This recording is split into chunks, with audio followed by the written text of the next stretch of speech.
Media మిత్రులు కూడా దీన్ని బాగా తీసుకుపోవాలి.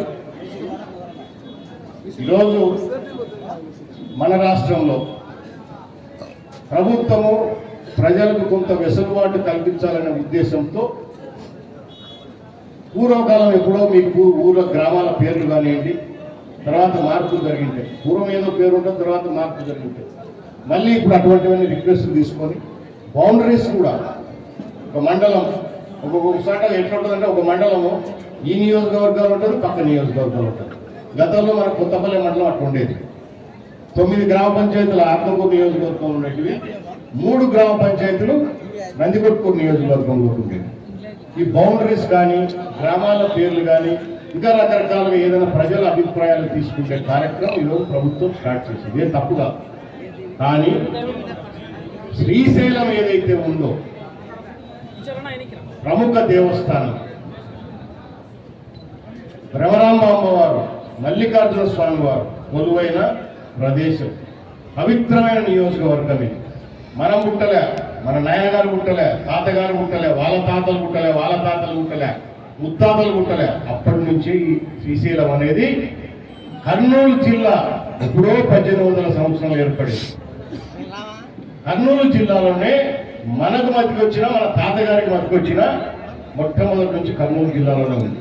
కానీ ఈరోజు కొంతమంది రకరకాలుగా మాట్లాడుతూ దీన్ని ప్రకాశం జిల్లాలో, మార్కాపురం జిల్లాలో మార్చాలని చెప్పేసి డిమాండ్ చేస్తాం. మనకందరికీ బాధ్యత ఉంది, మన సెంటిమెంట్ అది. మనది శ్రీశైలం అంటే భక్తులందరిది కావచ్చు, ప్రజలది కావచ్చు, మన నియోజకవర్గంలో ఉంది, మన జిల్లాలో ఉంది, ఉమ్మడి కర్నూలు జిల్లాలో ఉంది, ఇప్పుడు నంద్యాల జిల్లాలో ఉంది. సో దీనిని మనం కాపాడుకోవాల్సిన బాధ్యత ఉంది. గుర్తుపెట్టుకో, రాజకీయాలన్నీ ఒక ఎత్తు, అభివృద్ధి ఒక ఎత్తు, సెంటిమెంట్స్ ఒక ఎత్తు.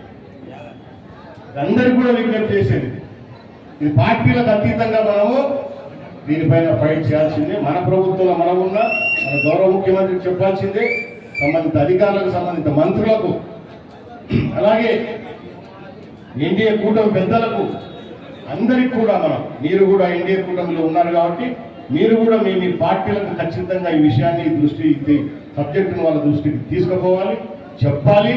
ఖచ్చితంగా శ్రీశైలం నియోజకవర్గము, శ్రీశైలం దేవస్థానం శ్రీశైలం నియోజకవర్గంలో ఉండేట్టు చూసుకోవాలా, నంద్యాల జిల్లాలో ఉండేట్టు చూసుకోవాలా, ఉమ్మడి కర్నూలులోనే ఉండేటట్టు చూసుకోవాల్సిన బాధ్యత.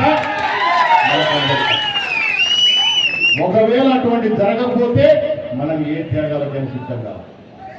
పూర్వం మీరు ఒకటి గుర్తుపెట్టుకోండి, ఒకప్పుడు తిరుమల తిరుపతి దేవస్థానము తమిళనాడు వాళ్ళు మాకు కావాలంటే పోరాడి నిలబెట్టుకున్నాం. దానివల్ల ఎంతో నష్టపోయినాం. అంటే దేవస్థానం వచ్చి చాలు మాకు అనేక భూములు కోల్పోయినాయి, బళ్ళారి జిల్లానే కోల్పోయినాం.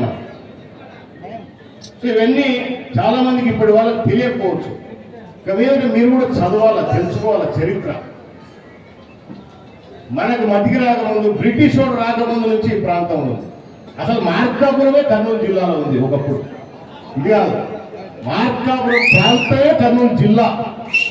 ప్రకాశం జిల్లా ఏర్పడిందే 1970లో. దానికంటే 100 సంవత్సరాల ముందే కర్నూలు జిల్లా ఏర్పడింది. దయచేసి మీరు ఇవన్నీ గుర్తుపెట్టుకోవాలా. ఎట్టి పరిస్థితుల్లో ఈరోజు శ్రీశైలం కావాలంటారు, రేపు మానంది కావాలంటారు, ఎల్లుండి అహోబిలం కావాలంటారు. అట్లా పోతే వెస్ట్కు పోతే ఏమది దేవస్థానం రాఘవేంద్ర స్వామిది, మంత్రాలయం కావాలంటారు. కర్ణాటకలో చాలా ఏళ్ళ నుంచి డిమాండ్ ఉంది. ఎందుకంటే మేము ఎక్కువ వస్తాం ఇక్కడికి, మాకు కలపండి అంటే ఎవరు అడుగుతా ఇచ్చుకుంటూ పోతామా? పార్టీలు వేరు, అదే చెప్తున్నా. ప్రాంతం వేరు, మన నమ్మకాలు వేరు. సో దయచేసి మీరు అందరూ గుర్తుపెట్టుకోవాలా. ఎందుకంటే ఆ దేవుడు మన పక్కన ఉన్నాడు కాబట్టి ఆ ధైర్యంతో మనం ఉన్నాం. అందరూ వస్తుంటారు, ఎంతోమంది లక్షలాది వేలాది లక్షలాది భక్తులు వస్తున్నారు. వాళ్ళందరూ చూసి మనకు ఎంతో సంతోషం, భక్తి భావం. సో ఇది కులమతాలకు అతీతంగా, పార్టీలకు అతీతంగా, ప్రాంతాలకు అతీతంగా అందరం కూడా మనం కష్టపడి మన దేవస్థానాన్ని మనకు ఉండేటట్టు చేసుకోవాల్సిన బాధ్యత మనకందరికీ ఉంది. ముఖ్యంగా మన నియోజకవర్గ ప్రజలకు ఇంకా ఎక్కువ. దయచేసి అది గుర్తుపెట్టుకోండి. రేపు ఎట్లా మాకు మళ్ళీ జిల్లా మీటింగ్ ఉంది, మంత్రుల కమిటీ వస్తుంది, జిల్లాలో ఉన్న అందరు ఎమ్మెల్యేలు, జిల్లాలో ఉన్న మిగతా మంత్రులందరితో కూడా మాట్లాడతాం, వాళ్ళ దృష్టికి తీసుకుపోతాం. మంత్రుల కమిటీ కూడా వస్తుంది, వాళ్ళతో కూడా మాట్లాడతాం. అలాగే దీనిపైన ప్రతి జిల్లాకు ఒక కమిటీ వస్తుంది, మంత్రివర్గం వస్తుంది కమిటీ, వాళ్ళతో మాట్లాడతాం. సో మీరు కూడా ఎక్కడికక్కడ దీని మీద ముఖ్యంగా మీడియాకు నేను విజ్ఞప్తి చేసేది, దయచేసి మొన్న నాకు చూపించారు కదా, దీన్ని దయచేసి చూపించండి, మీకు మొక్కుతాం. దీని మీద రాయండి, సోషల్ దాని అయినా ట్రై తీసుకుంటాం. మాకేం పని పట్టలేదు కదా.